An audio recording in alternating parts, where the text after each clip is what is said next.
Laserdrome. In a sense, in Peckham, at the Laserdrome, was a club the likes of which you didn't find near home. There were stabbings, there were shootings, and in the corner at the back you could hang out with the yardies who were stood there smoking crack. More cookies. It was another cookie session when someone really smart said, "Let's all go go-karting." Hooray, I thought, me on a go-kart. We turned up at the go-kart track. We were just about to race, but I was feeling pretty spanked and had cookie round my face. I put my foot down on the pedal to accelerate, then took the lead, which must have meant that I was doing great. But I had no driving licence and knew I couldn't steer. And I'm not sure why I thought I could, having eaten all that gear. Why did I try to do it stoned? Why don't I ever learn? I thought to myself at the end of the straight when I tried to fucking turn.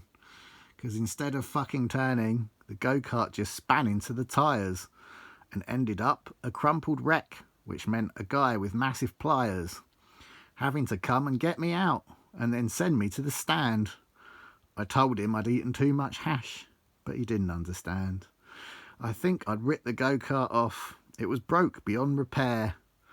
I had to watch my mates race instead, but was so stoned I didn't care.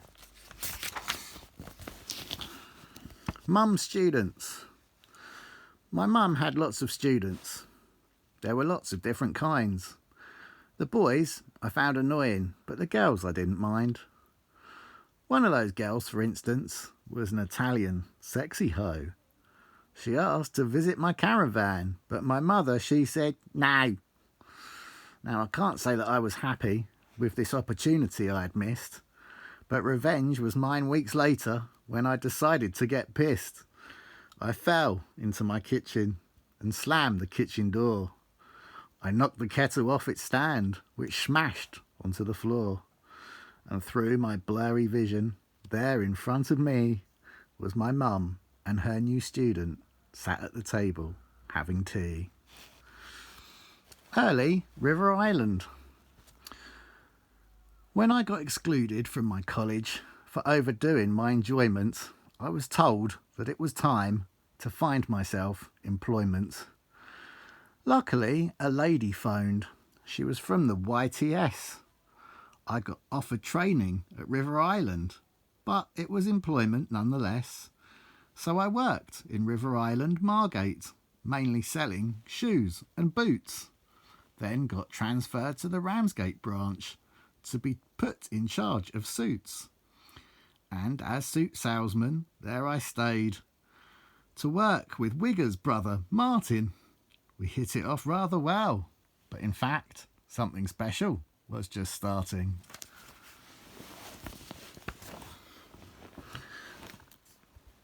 Caught red-handed. In Margate River Island, just before I left, I started to embrace the art of internal theft.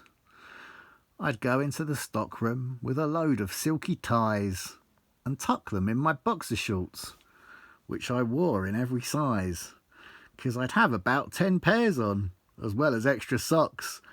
Oh, the thrill I used to get from stealing random stock.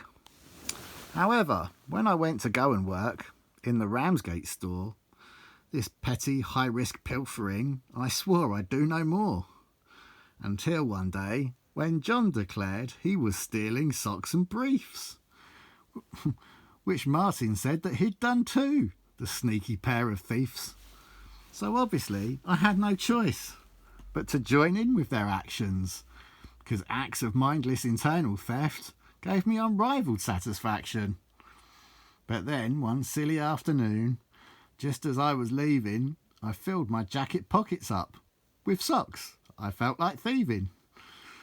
I then went strolling down the stairs to vacate through the door, but Charlotte, my assistant boss, was on the ladies' wear shop floor.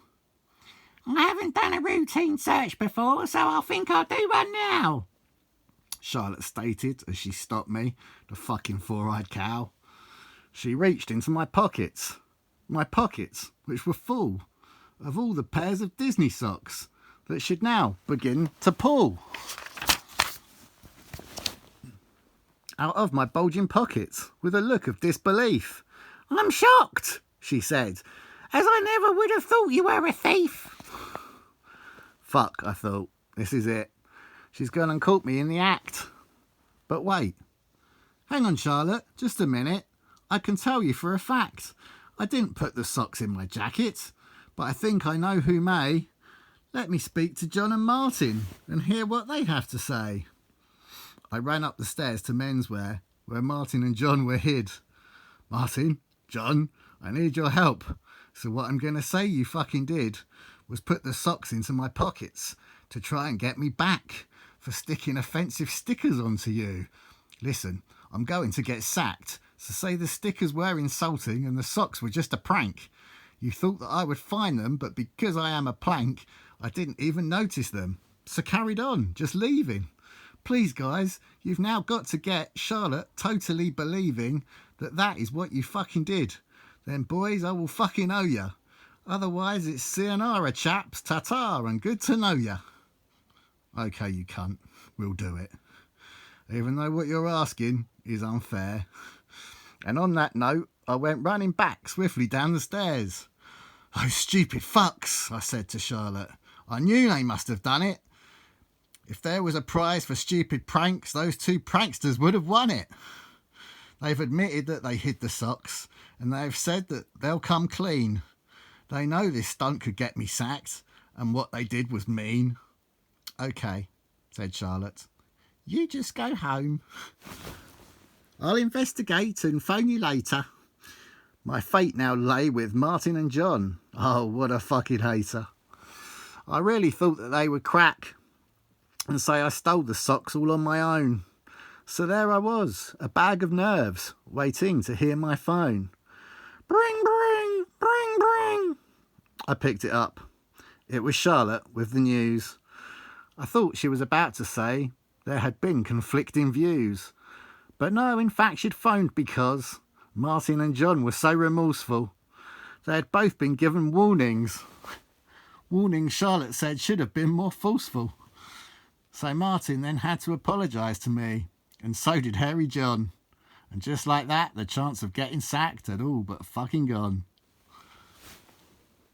Jane. She worked in River Island.